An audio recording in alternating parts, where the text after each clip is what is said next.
from the Erickson Collection in Madras, Oregon. Flag by Mr. David Reed. You guys got one about that color too. Turquoise. Yeah. Around here? Yeah. Close. Yeah, Dan Grable.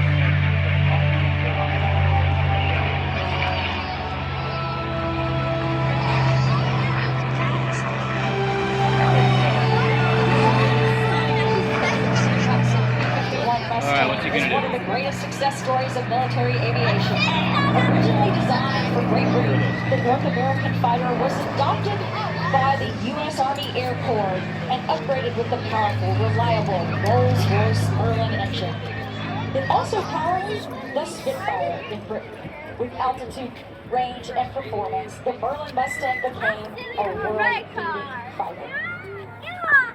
Ironically, the P-51 actually owed its existence to a Royal Air Force query to a company called North American to build Curtiss P-40s at a time when British forces were being pushed off the European continent in 1940, and they badly needed additional armament. The North Americans proposed a better performing aircraft and quickly drafted the NA-73. The So you came home with the tail light of that. The P-51. That's what it started out as. From the left, Yeah, David it Reed. was like It's like the radiator captain. That's pretty cool.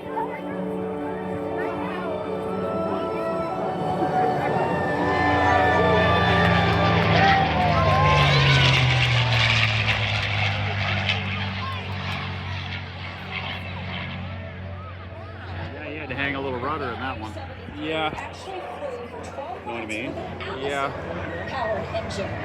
But after the first RAF query about it launched its first combat missions in May of 1942. They were intended for reconnaissance, so their primary armament was merely a camera with maybe 230 to 250 caliber guns installed.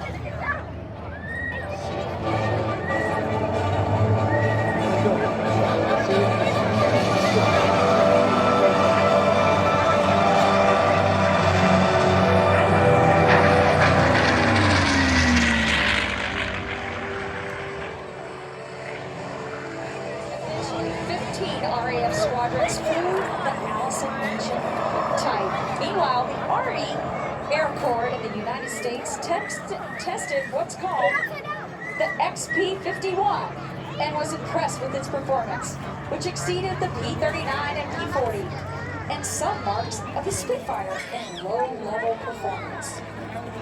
Beginning in 1943, the United States Army Air Corps began operating photo reconnaissance Mustangs, originally the Apache in U.S. service.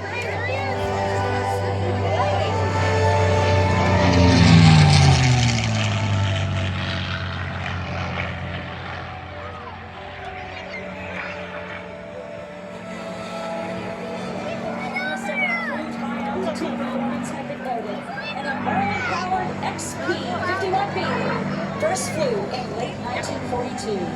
Production B and C models began rolling out of the Inglewood and Dallas factories in 1943, and by the year end, the 354 Can't believe you don't do a roll or something. group was escorting heavy bombers over Germany. Inbound from the right again, Mr. David Reed with the Erickson Collections P-51D Mustang.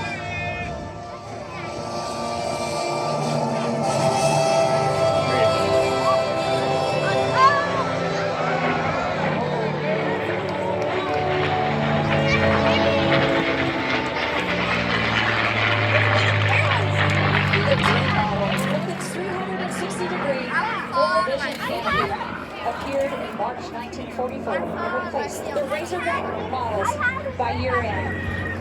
The unique thing about this P-51D is it's a true two-seater trainer aircraft. It is a P-51D, the last model. The museum's P-51D was built under license to North American in 1944 by Australia's Commonwealth Aircraft Corporation, the CAC, in Melbourne, Australia. Yeah. The aircraft participated in atomic bomb testing by the Australians after World War II and served 10 years as a target tow plane before falling into private ownership, being acquired by the Erickson Collection Museum in 1983.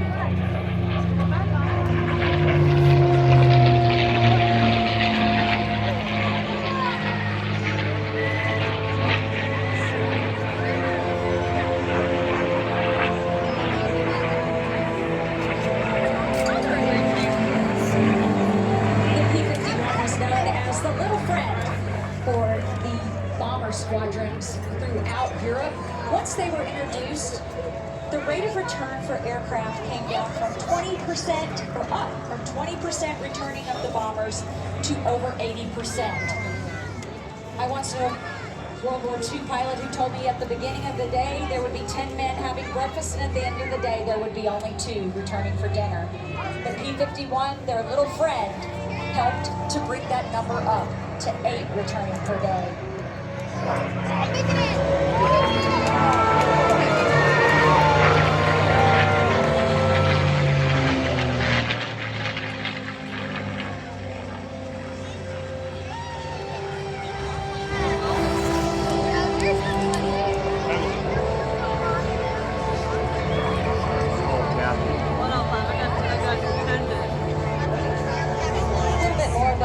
Collection. They have a very wide collection of World War II aircraft.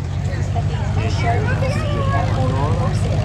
That is a part of their collection. If you want to know more about the Erickson Collection, please check out EricksonCollection.com.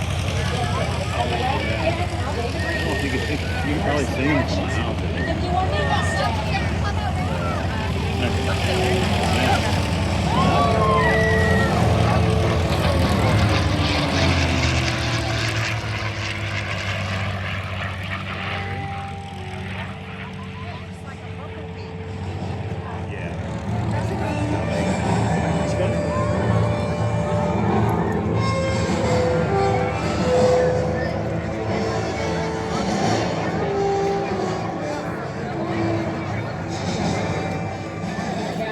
Still book a flight. David still has a couple of slots left before he takes off tomorrow afternoon to go back to Madras. Look him up at EricksonCollection.com and look up the book a flight online.